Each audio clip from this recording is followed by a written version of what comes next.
All right, let's be real for a second. Leaving the military is one of the biggest transitions that you'll ever make. One minute you're in a world where fitness is built into your day, accountability is everywhere, and you've got a team around you. Next minute you're in corporate life, long hours, travel, meetings, pub lunches, suddenly your health takes a backseat. And I know this because I've lived it.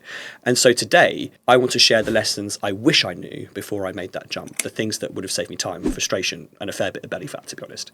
And if you've served, or even if you haven't, but you've gone from being active to being stuck behind a desk, then this episode is for you, and it's going to hit home.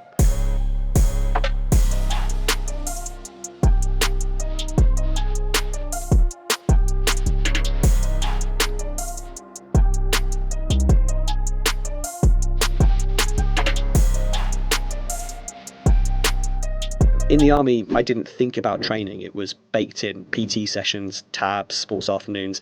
It was part of the culture. But when I left, boom, all gone.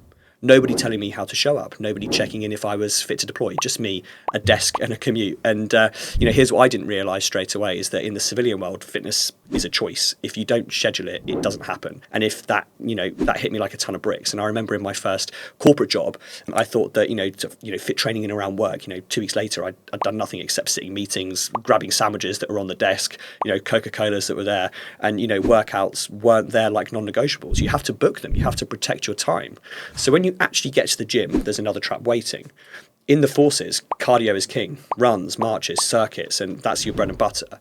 So naturally, when I left, I defaulted back to that, running miles, smashing cardio sessions. But here's the hard truth. Cardio won't keep your body in fighting shape on its own, because when you're younger and you're constantly active, you can kind of get away with it. But when you sit at a desk all day, your metabolism's slowing. You need muscle. I had to learn this the hard way. I was running plenty, but I was looking soft. I felt weaker, and my back ached from just sitting down all the time.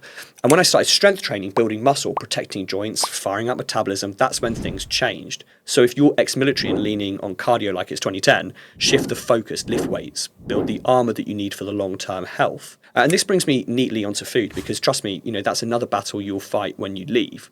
In the military, food was simple. Mess hall, rations. You ate what you were given. Civilian world is delivery, motorway services, client dinners. One of my clients, a former officer, now in corporate, was smashing 30,000 steps a day around the office, cycling to work, and he just couldn't shift the belly fat. Why? Because every meeting involved pastries, coffees, or eating on the move, pret-a-manger. I went through the same thing. You tell yourself, I'm busy, I'll just grab something before work. And before you know it, you're living on meal deals and caffeine. You don't need to chase this perfection. You just need to chase being prepared. Have your go-to snacks. Know your easy protein options. If you're on the road, have 2 or 3 meals you can order anywhere that tick the boxes. Don't just wing it. The lesson here is that nutrition isn't about discipline, it's about your systems. And the final piece is your mindset, because honestly, that's where most ex-military fall down, believe it or not. This one really stings as well. So when you leave, you're no longer surrounded by people pushing you. Nobody's shouting at you to run faster or train harder. And a lot of ex-military end up frustrated because they can't replicate that environment. And here's what I wish I knew earlier. Stop trying to recreate the barracks.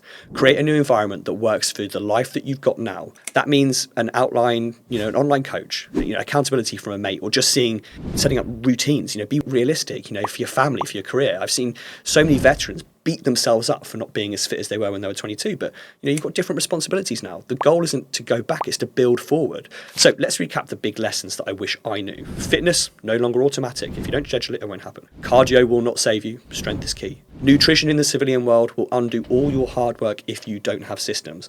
And mindset-wise, stop chasing the military environment. Build one that suits the life that you're living now. Now, if you're listening to this and thinking, yeah, that's me, I'm ex-military, I'm corporate, I've lost my edge, and I need to get back on top of things, here are your next steps. Drop me a message on LinkedIn or Instagram. Tell me that you listened to this episode, and let's figure out what your new operational fitness looks like. Something that works for your career, for your travel, and for your family. All right, that's it for today.